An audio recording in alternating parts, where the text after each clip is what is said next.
Well, Laz is continuing to go through the wiring harness, which is a daunting task. So that is our bulkhead, stripped down, a whole lot of stuff as you guys might have seen there, and a lot of stuff out of here. However, I've never seen it like this. I was told I was gonna find treasure behind this dash, and I'm still digging. Dude, there's some weird stuff down here. Look at that.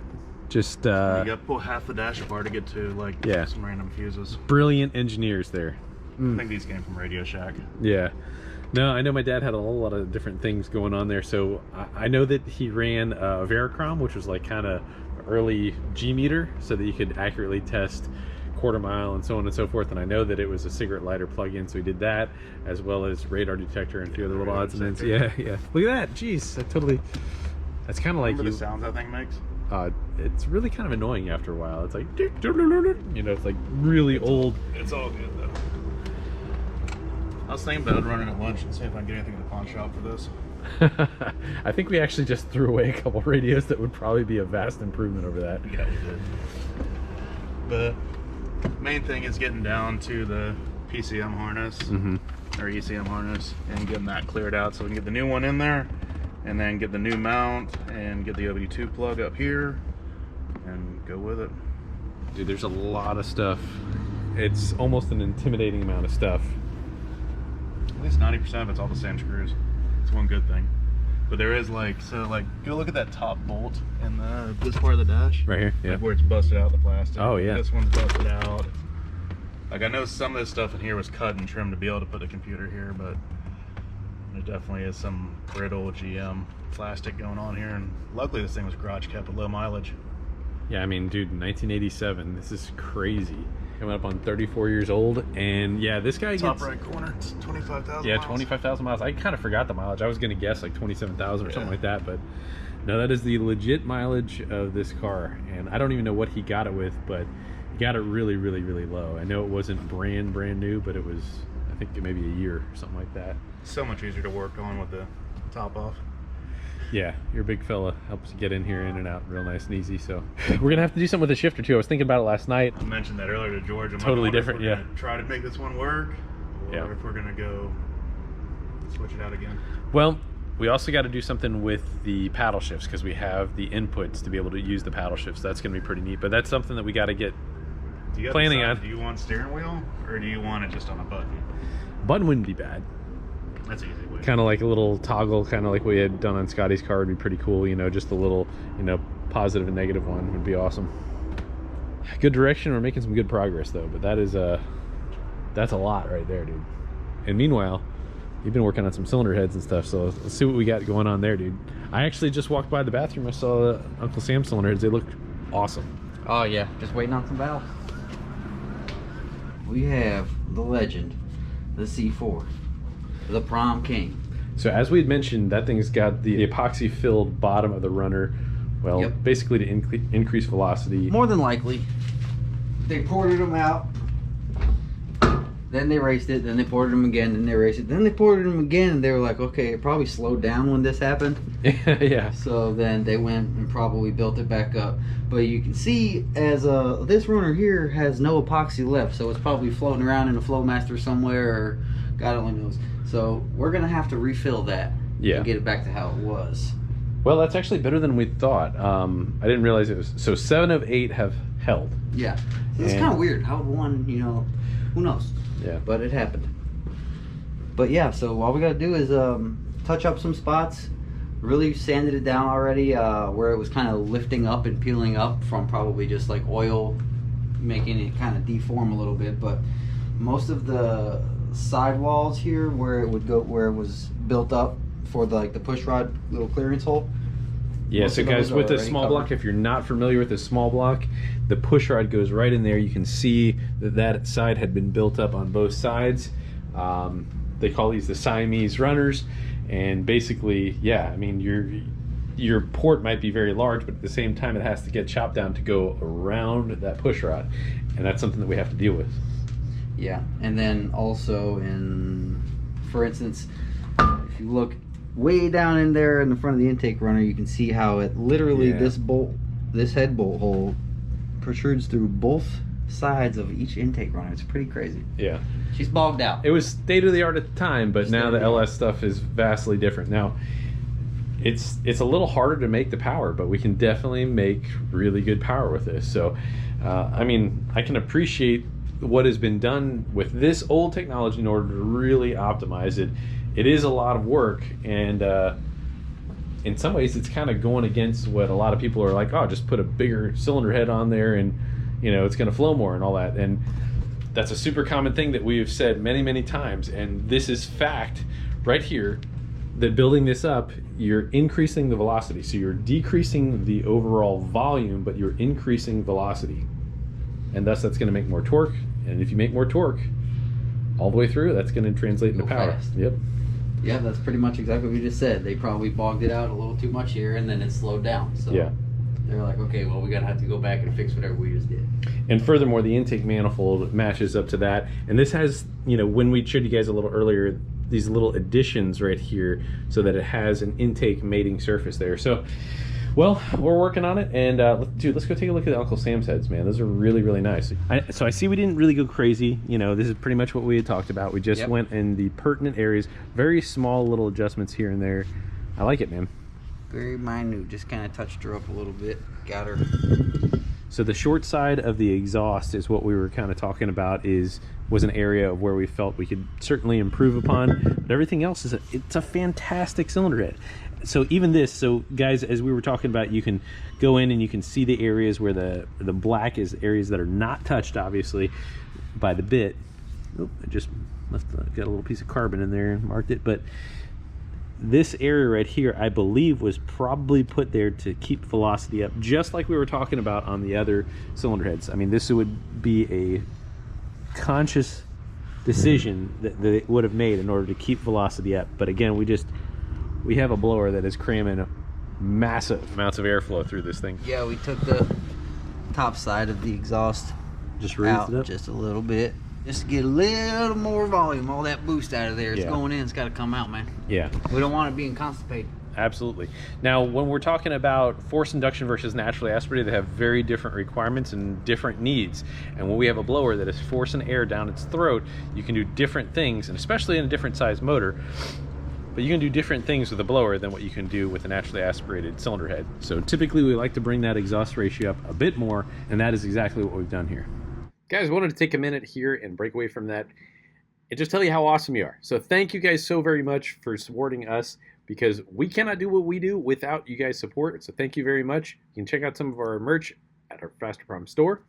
Next, I also wanted to give you guys this awesome benefit here. So we've gotten with a number of different sponsors that have helped us out, and they've decided to give you guys 10% off of any purchases. Monster Clutch, Nitrous Outlet, and LG Motorsports, use promo code FP10 for 10% off. And Circle D Specialties, use Raving21. You get 5% off of any torque converter. Also, Open Builds, that has helped us out with their plasma table. You got a discount for 5% for the plasma table. Now, this episode, we definitely bounced back and forth on a number of different topics, but that's just kind of the way that it laid out. Hope you guys enjoy. Guys, as long as we've had this car, we have not been able to tune it. We've had to do all sorts of workaround stuff in order to be able to get this thing to be tunable. Well, that changes here and now. We put a call to Holley, and they were more than happy to help us out with this. Now, HP Tuners does not support this build, but what I'm so excited about is the fact that I can do with Holley what I would be able to normally do with HP Tuners. And we're going to be able to tune this thing, tune it at multiple boost levels, as well as on E85. So we even made this MAF orifice 4 inches because we knew we were going to be cramming more boost down its throat, and this MAF only has so much resolution. So I figured it would be a good idea in order to do that, because you only have 0 to 5 volts, and well, once you're pegged, you got to start basically manipulating other tables, almost raping the other tables in order to make all that fueling work. But not with a Holley. All right, guys, well, we had a special guest today. Went to lunch, and you guys continue working on this, and dude, this is crazy. As long as you know where everything goes when you get it back together. I don't know where anything goes right now. I gotta take some time off work. Stressing over that wedding, eh, boy? Oh boy. Can you tell? That's all I hear about. Life savings, dude. Renting this, renting that. $900 deep. Working on the old legend, the prom king, the one and only C4. Parts all over the floor. There's like the whole dash is laying right here. Yeah. Got parts on The Hooley girl, I don't remember her, but I like her. For some reason, she's been in the car, and I think she stays with the car now. For sure. You can see the way she moves on a launch.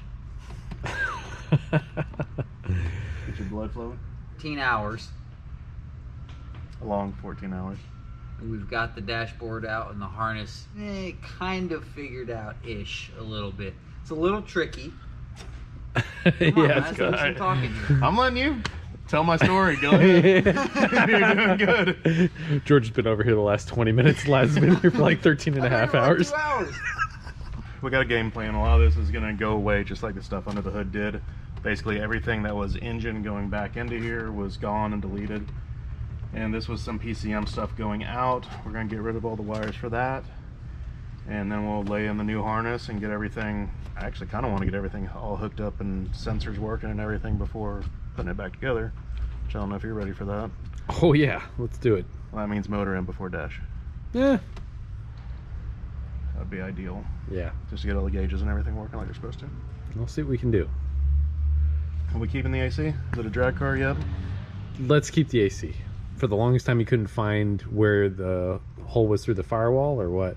I knew where it was. I was just getting to it, and that's. I remember it was where the bulkhead was. Yeah, but... it's got a two-piece bulkhead that we're going to be able to reuse that bulkhead and put the new harness through it and make it pretty much like factory is the plan. That's behind. So that's all behind the AC blower box and evaporator, I believe. You know, we have another car here.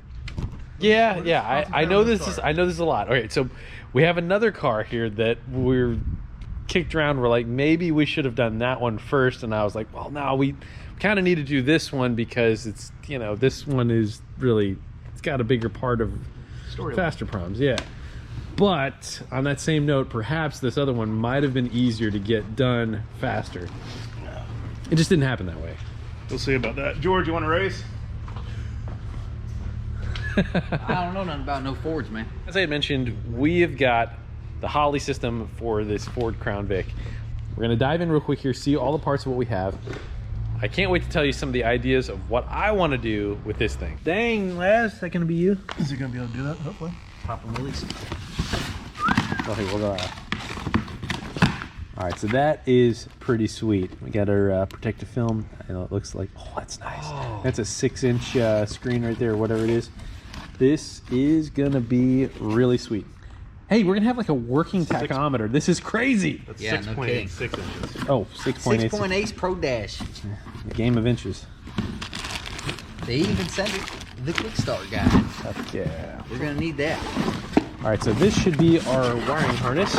So the other day, I even went and grabbed some injectors that I was like, you know, I really don't want to put these in an LS because it's like I don't exactly have the data. But so guys, we got some injectors here that are 850 cc's.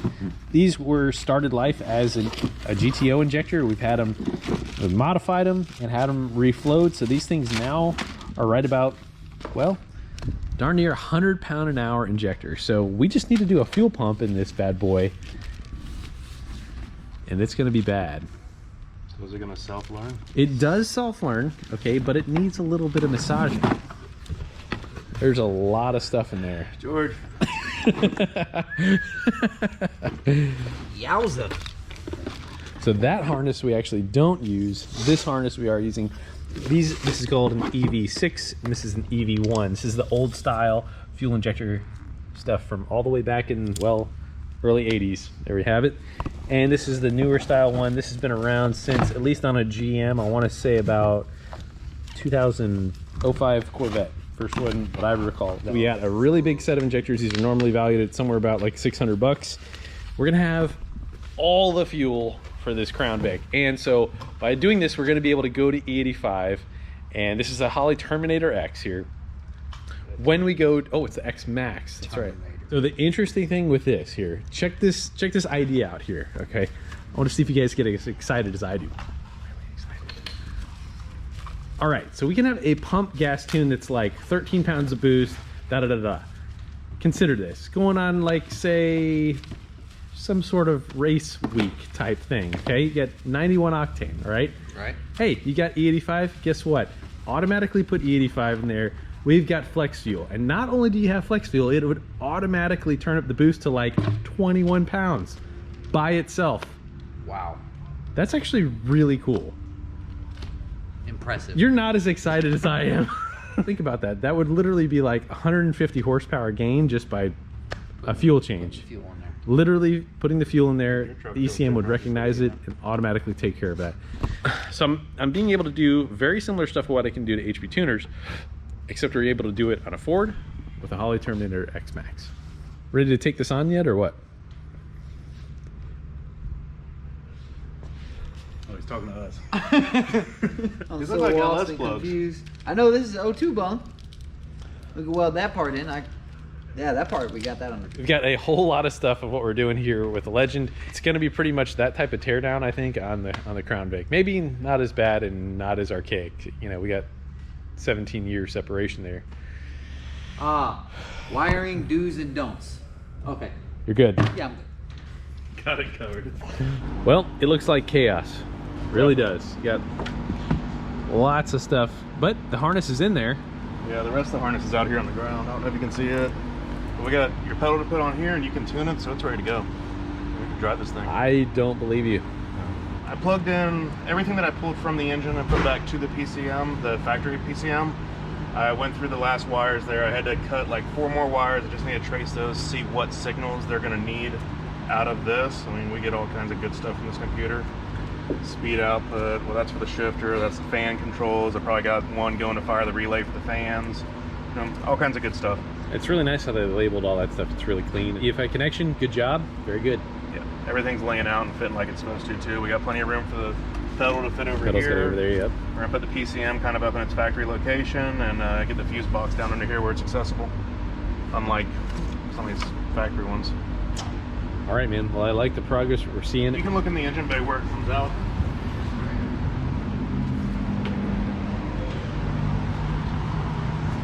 All of that.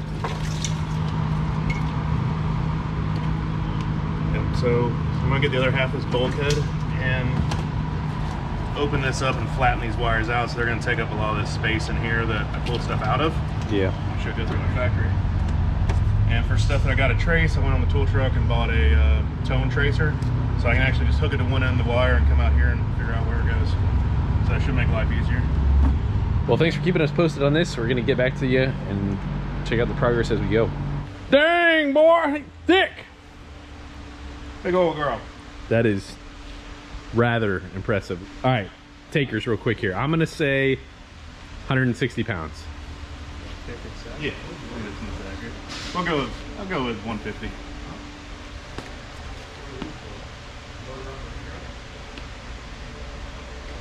Oh, wow. That's a little lighter than me. 168 pounds. Wow, dude, that's nuts, man. So we're gonna be able to make enough power to smoke these? I hope so. That's the only way you can take the stickers off the tires properly. Except these, I meant all 4. Yeah. That'll be impressive. So that damn third is good. Just do two and rotate it. All right, so Ryan's got 45 minutes and putting that guy on right there. 45 minutes is tough beat, but Oh, that's blazing fast, huh? yeah. Okay. I think that's a pretty good pace for there's over 30 volts going around that thing and 3 circles each time. And Yeah, you torquing. Yeah. I was over there dynoing and I hear beep, beep, beep, beep. I'm gonna run that thing out of battery soon enough. I never really actually watched the process though of putting it on without You gotta cross your pattern and then move one over every time and keep crossing. Yeah. 3 sets of that. Oh. Wild. Keep a symmetrical pattern, just trying to sink it down evenly. Wow. Guys, thanks for hanging out this episode here. There's a whole lot of fun to make. I got so much stuff coming up for you. We actually had a nice little visit from Dickie Venables, who's the Top Fuel crew chief, and we had some awesome super nerdy content. We'll probably break up that interview over a course of a couple different episodes, but I cannot wait to start to share that with you guys. We're going to keep on trucking with the Turbo Crown Vic. This thing is, we take it to the track next episode, and this thing absolutely rips. We definitely set a personal best with it. If you haven't followed us on Instagram, check that out. We actually have a giveaway on Instagram. If you guys guess the correct ET and mile an hour, you get a free shirt and a few other odds and ends. So check that out. Follow us on Instagram as well as Facebook. I'm going to leave you guys with a quote real quick here. It says, treat people as if they were what they ought to be. You help them to become what they are capable of being. All right, song I'm going to recommend is going to be by Social Distortion, and that is Ring of Fire. Of course, that's redone by the late Johnny Cash. Hope you guys enjoy. God bless you. We'll see you next episode. Come on, guys, come on. You got left. Come on, guys, come on. Come on, come on. No, we're going that way. Come on.